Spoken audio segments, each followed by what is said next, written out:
আসসালামু আলাইকুম, সবাইকে শুভেচ্ছা জানাচ্ছি। মাসুম মাহবুব। প্রিয় দর্শক, দেখছেন ওপেন দ্য ইউটিউব চ্যানেল এবং মাসুম মাহবুব ফেসবুক পেজ। আপনারা শুনতে এবং দেখতে পাচ্ছেন ক্লিয়ার? আমাকে একটু কমেন্ট করে জানাবেন। আজকের সাউন্ড কেমন সেটা আমাকে কমেন্ট করে জানাবেন। আমি দেখতে পাচ্ছি চট্টগ্রাম থেকে দেখছেন। মাসুম ভাই কেমন আছেন? চট্টগ্রামের ভাইয়েরা ভালো আছি। চট্টগ্রাম পটিয়া থেকে সবুজ, ইতালি থেকে সোহাগ, মিজান ওমান থেকে। ভাই কেমন আছেন আপনি? একেবারে ক্লিয়ার, হ্যাঁ ধন্যবাদ। একেবারে ক্লিয়ার। মুজিবুর রহমান চকরিয়া কক্সবাজার থেকে। কাজী মাহমুদুল ওয়েট করছেন কিশোরগঞ্জ থেকে, কুয়েত থেকে। ওকে, তাহলে সবাই দেখতে পাচ্ছেন। রাঙামাটি থেকে, আমি তো কদিন আগে রাঙামাটি ঘুরে এসেছি। খুব সুন্দর জায়গা ভাই, আবার আসবো। মন আবার আসতে চাচ্ছে রাঙামাটি। ওকে দর্শক, আমার হাতে আজকে বেশ কিছু গুরুত্বপূর্ণ খবর আছে। আমি আজকে সারাদিন একটু বাইরে ব্যস্ত ছিলাম। আমার চেহারা দেখে বোঝা যাচ্ছে একটু এলোমেলো সবকিছু। আর রাতে খবরের আগে যে গুরুত্বপূর্ণ খবরগুলো এখন আমার হাতে আছে, আমি চেষ্টা করব সেই খবরগুলো আপনাদের জানাবার জন্য। প্রথম কথা হলো মার্কিন যুদ্ধ জাহাজগুলো ইরানের একটি জাহাজকে তুস্কা, সেটাকে সিনেমাটিক স্টাইলে আক্রমণ করে আটক করেছে। এক বাক্যে বলতে পারি, ইরানকে বাধ্য করার জন্য। অর্থাৎ আমেরিকা ইরানকে দুটো ফ্রন্টে খেলতে চাইছে। এক, ইরানের উপর চাপ বৃদ্ধি করছে, অন্যদিকে ইরানের যুদ্ধের ভয় দেখিয়ে ইরানকে আলোচনার টেবিলে বসিয়ে ইউরেনিয়াম ইস্যুতে শর্ত মানতে রাজি করাতে চাচ্ছে। পাকিস্তান এই বিষয়টিতে ইরান এবং আমেরিকার মধ্যস্থতা করতে গিয়ে দুটো বিষয় স্পষ্ট করেছে। একটি হলো, ইরান জানিয়ে দিয়েছে পাকিস্তানকে যে তারা কখনো কোনোভাবেই আমেরিকার অন্যায় আবদার মানবে না। আর আমেরিকার ট্রাম্প চেষ্টা করছে ইরানকে ভয়ভীতি দেখিয়ে শর্তগুলো মানাবে। শর্ত নাম্বার 1 কি? ইরান যেন হরমুজ প্রণালীতে টোল আদায় করতে না পারে। 2, ইরান যেন ইউরেনিয়াম আমেরিকার হাতে তুলে দেয়। সীমিত না, তুলে দিতে হবে। 3, ইরান তার মিসাইল প্রোগ্রামগুলোকে রেঞ্জ কমাবে। এরকম আরো অনেকগুলো। প্রধান 3টি আমি বললাম। ইরান চাইছে ভিন্ন কিছু। ইরান বলছে যে আমরা ইউরেনিয়াম ইস্যুতে, আমেরিকা যেটা বলছে, যে আমেরিকা বলছে 20 বছর ইরান তার নিউক্লিয়ার প্রজেক্ট নিয়ে কাজ করতে পারবে না, ইউরেনিয়াম বৃদ্ধি করতে পারবে না। ইরান বলছে 20 বছর না, এটা হবে 5 বছর। যদি তুমি রাজি থাকো আসো, যদি তুমি রাজি না থাকো তাহলে তোমার যা করার করতে পারো। আমেরিকা শেষ পর্যন্ত 15 বছরে আসছে, কিন্তু ইরান 5 বছরে আটকে আছে। নাম্বার 1। নাম্বার 2, আমেরিকা চীন থেকে হরমুজে আসার পথে, অর্থাৎ চীন থেকে ইরানে আসার পথে ইরানের একটি জাহাজকে অ্যাটাক করেছে এবং সেটার ইঞ্জিন রুমকে মোটামুটি ধ্বংস করে দিয়েছে, এমনটি দাবি করা হয়েছে। এটার সঙ্গে সঙ্গে ইরানের কন্ট্রোল রুম যখন জানলো এই ঘটনাটি, তখন তারা নিজেরাই মার্কিন ওয়ারশিপে যুদ্ধ জাহাজে ড্রোন অ্যাটাক চালিয়েছে এবং সেই ড্রোন অ্যাটাকের পর আমেরিকা সেখান থেকে পালাতে বাধ্য হয়েছে। অর্থাৎ আমেরিকা সেখানে ইরানকে আক্রমণ করে শেষ পর্যন্ত আর টিকে থাকতে পারেনি। 2 নম্বর গুরুত্বপূর্ণ খবর, ইরানের ইস্পাহানে যে অপারেশনটি চালিয়েছিল, এটা নিয়ে কিন্তু প্রতিদিন নতুন নতুন তথ্য আসছে পৃথিবীর বিভিন্ন গণমাধ্যমে। ইরানের বিরুদ্ধে বা ইস্পাহানে নিউক্লিয়ারকে লুট করার জন্য বা চুরি করার জন্য বা হাতিয়ে নেওয়ার জন্য আমেরিকার বিশাল একটা সৈন্যবহর, কমান্ডো বাহিনী, কয়েক ডজন যুদ্ধ বিমান, কয়েক ডজন এক কথা এয়ারক্রাফট নিয়ে প্রবেশ করেছিল এবং ইরান এই বিষয়টি টের পেয়ে তার সকল প্রস্তুতি সম্পন্ন করেছিল। পরবর্তী এই অপারেশনটি যখন চলছিল, মার্কিন প্রেসিডেন্ট ডোনাল্ড ট্রাম্প তিনি ছিলেন সিচুয়েশন রুমে। আমেরিকার এই রুমটি থেকে যুদ্ধের মূল গ্রিন সিগন্যালটি বা নির্দেশ দেওয়া হয় এবং এই সিচুয়েশন রুম থেকেই মূলত রাষ্ট্রের সর্বোচ্চ ডিরেকশনগুলো দেওয়া হয় প্রেসিডেন্টের পক্ষ থেকে। ওয়াল স্ট্রিট জার্নাল, মার্কিন অন্যতম একটি গণমাধ্যম, বলছে যে যখন আমেরিকার কমান্ডো বাহিনী, স্পেশাল ফোর্স ইরানে ঢুকেছিল অপারেশন করতে তাদের পাইলট উদ্ধারের নাম করে, তখন পুরো প্রোগ্রামটি আমেরিকার প্রেসিডেন্ট এবং টপ জেনারেলরা লাইভ দেখছিলেন সিচুয়েশন রুমে বসে। যখন দেখলেন যে মার্কিন বিমানগুলো আটকে পড়েছে এবং ইরানের হামলার শিকার হয়েছে, ইরান তাদেরকে চারদিক থেকে ঘিরে ব্যাপক ধোলাই দিচ্ছে, তাদের একটার পর একটা যুদ্ধ বিমান ধ্বংস হয়ে যাচ্ছে, তাদের গর্বের ফাইটার জেটগুলো ধ্বংস হয়ে যাচ্ছে, তাদের ব্ল্যাক হক হেলিকপ্টারগুলো ধ্বংস হয়ে আশ্রয় পড়ছে, আগুন জ্বলে যাচ্ছে। ডোনাল্ড ট্রাম্প চিৎকার করেছে, কাগজ টাগজ সব ছুঁড়ে ফেলেছে, চিৎকার করে কেঁদেছে। কে বলছে? Wall Street journal. ট্রাম্পের এই অবস্থা দেখে সবাই ভয় পেয়ে গেছে যে ট্রাম্প কি ইরানের নিউক্লিয়ারের অর্ডার দিয়ে বসে কিনা, কারণ তার সেই ক্ষমতাটা আছে।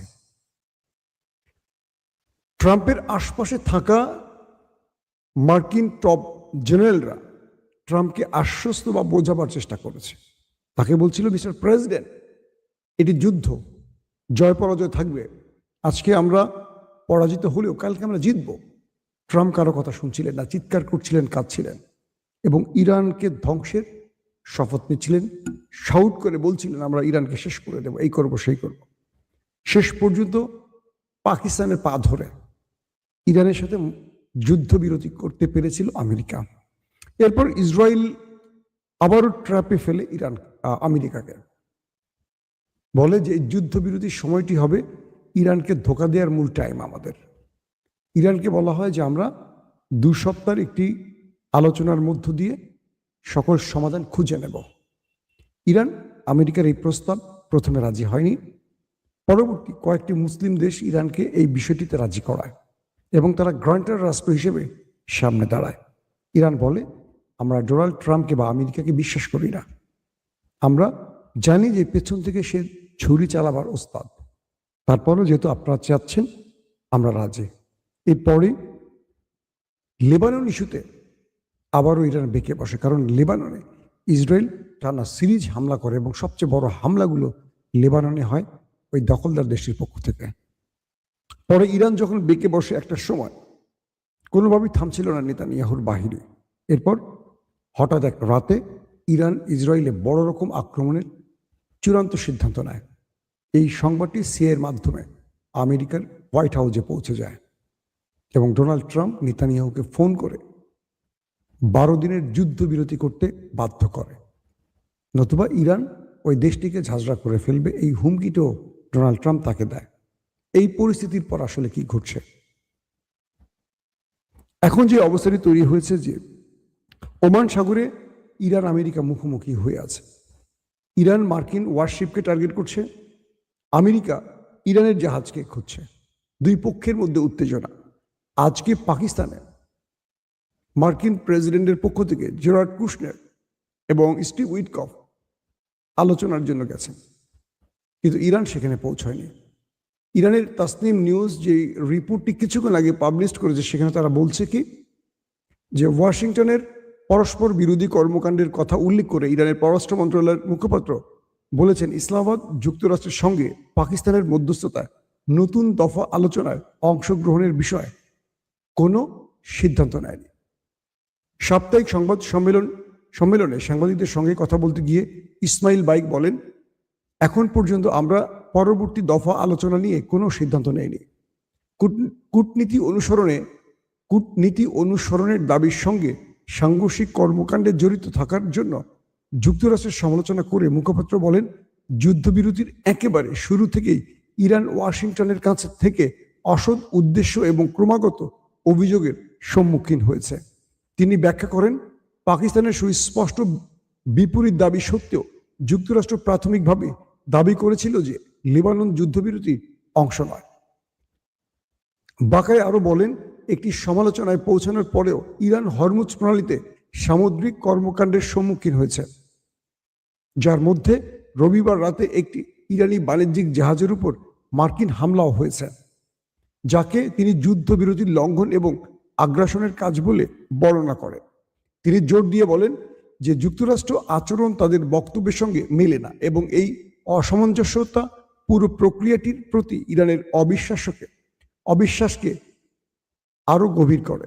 তিনি আরো বলেন, ইরান তার জাতীয় স্বার্থের কথা সতর্কভাবে বিবেচনা করে ভবিষ্যতের কথা চিন্তা করে। আলোচনার বিষয়ে ওয়াশিংটনের দৃষ্টিভঙ্গি এবং আরো হামলার সম্ভাবনার কথা উল্লেখ করে মুখপাত্র বলেন, ইরান গত বছরের অত্যন্ত ব্যয়বহুল অভিজ্ঞতা উপেক্ষা করতে পারে না। তিনি বলেন, যুক্তরাষ্ট্র 2বার কূটনীতির সঙ্গে বিশ্বাসঘাতকতা করেছে। অর্থাৎ তিনি যে বিষয়টি উল্লেখ করেছেন যে এর আগে যে 2 দফা হামলা হয়েছে ইরানে, তখন কিন্তু ইরানের সাথে আলোচনা টেবিলে ছিল আমেরিকা, এর মধ্যেই হামলা হয়েছে। সবচেয়ে ভয়ঙ্কর ব্যাপারটি হলো কি জানেন, আমেরিকার সামনে এখন ইরান একটি ব্ল্যাক হোল খুলে দিয়েছে এবং তারা বলছে যে আমেরিকা ইরানের সাথে যেই আচরণটি করবে, এবার ইরান তার চেয়ে ভয়াবহ আচরণটি করবে ওদের সাথে। কিরকম? আমেরিকার প্রেসিডেন্ট ডোনাল্ড ট্রাম্প বলেছে পুরো ইরানকে বোম্বিং করে ধ্বংস করবে, বোমা হামলা করে ধ্বংস করবে। ইরান বলছে তুমি যা কিছু করো আমি সেম কাজটি তোমার সাথে করব। এটা আমি পূর্বে বলেছি আমার লাইভে।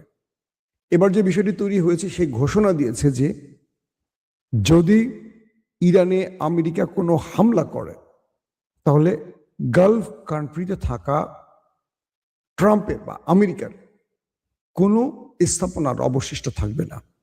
এর মধ্যে তারা আরামকো থেকে শুরু করে গুরুত্বপূর্ণ যতগুলো জ্বালানি কেন্দ্র আছে, প্ল্যান্ট আছে, সবগুলোকে উড়িয়ে দেবে এবং পুরো মধ্যপ্রাচ্যে থাকা মার্কিন যত স্থাপনা আছে, শুধু ঘাঁটি নয়, একটিকেও তারা অবশিষ্ট রাখবে না। ইরান বলছে এবার আমরা যে জবাবটি দেব, এটি আমেরিকা কল্পনা করতে পারবে না। এটি মৌখিক কোনো বিষয় নয়, ইরান যা বলে তা করে। কে বলছে? ইরানের রাষ্ট্রীয় পক্ষ বলছে যে ইরান কখনো কোনোভাবে শত্রুর হাতে ইউরেনিয়াম তুলে দেবে না। ইরান 5 বছরের জন্য ইউরেনিয়াম সমৃদ্ধের বিষয়টিকে আলোচনা রাখতে পারে, কিন্তু এর একদিন বেশি হলে ইরান রাজি নয়। পাশাপাশি আমেরিকা যে বলছে ইরানের ইউরেনিয়াম আমেরিকার হাতে বা তৃতীয় পক্ষের হাতে দিতে হবে, এটাতেও রাজি নয়। যদি দিতে হয় চীন বা রাশিয়ার হাতে হয়তো দিতে রাজি হবে ইরান, এর বাইরে কোনো দেশের কাছে নয়। পাশাপাশি ইরান এটিও বলছে আমেরিকা আমাদেরকে যে হুমকি দিচ্ছে, এবার আমেরিকার জন্য আমাদের বক্তব্য হলো যে আমেরিকা গতবার যা কিছু করেছে ইরান তার জবাব দিয়েছে, আর এবার ইরান যে জবাবটা দিতে যাচ্ছে এটা আমেরিকার কল্পনার বাইরে। মানে আমেরিকা এটাকে কল্পনা করতে পারছে না যে কি জবাবটা ইরান দিতে পারে। আমি গত 2 দিনের লাইভে আপনাদের কিছু আভাস দিয়েছি যে কি কি টাইপের হামলার খবর ইরান দিয়েছে। তারা এমন কিছু মিসাইলকে এবার হাজির করছে যে মিসাইলগুলো এক প্রকার আমেরিকার চিন্তার বাইরের মিসাইল, যেগুলোকে গত 1.5 মাস ধরে তৈরি করেছে ইরান। মানে 28 ফেব্রুয়ারি যুদ্ধটা শুরু হওয়ার পর থেকে ইরান নতুন আদলে তৈরি করেছে। আমেরিকা এবং ইরানকে টার্গেট করে এই মিসাইলগুলো তৈরি করেছে ইরান। পাশাপাশি তারা এমন কিছু প্রতিরক্ষা ব্যবস্থাকে হাজির করছে। ইরান বলছে যে আমরা এমন কিছু প্রতিরক্ষা সিস্টেমকে এবার ব্যবহার করব, আমেরিকার যুদ্ধ বিমান ইরানে ঢুকে নিশ্চিন্তে ফিরে যেতে পারবে না। তো এই পরিস্থিতিতে 2 দেশ এখন মুখোমুখি। যে কোনো সময় আমরা দেখব যুদ্ধের ঘন্টা বেজে গেছে, কেউ কাউকে ছাড় দিতে রাজি না। যদি পাকিস্তানি ট্রাম্প বলছে বা আমেরিকা বলছে যদি পাকিস্তানে এই আলোচনা ব্যর্থ হয় তাহলে আমেরিকার আলোচনায় বসবে না, আর আমেরিকা সরাসরি ইরানে আক্রমণ করবে। তো এই পরিস্থিতিতে এখন 2 দেশের মধ্যে বা 2 দেশের পরিস্থিতির মধ্যে আমরা এইটুকু বলতে পারি, আমরা একটা ভয়াবহ কিছু দেখতে যাচ্ছি। আবারও বলছি, আমরা যুদ্ধ চাই না, আমরা শান্তি চাই, আমরা শান্তির পক্ষের মানুষ। কারণ এই যুদ্ধ পৃথিবীতে বহু দেশকে অনেক বড় বিপদে ফেলে দিয়েছে। আমাদের মতো দরিদ্র দেশগুলোর অবস্থা আরো করুন। আশা করব এই যুদ্ধ দ্রুত শেষ হবে। দর্শক, আজ রাত 11টা থেকে 12টায় আমি আরেকবার লাইভে আসার চেষ্টা করব ইনশাআল্লাহ। সেই পর্যন্ত আপনাদের কাছ থেকে বিদায় নিচ্ছি। প্রত্যেকে ভালো থাকবেন। আল্লাহ হাফেজ।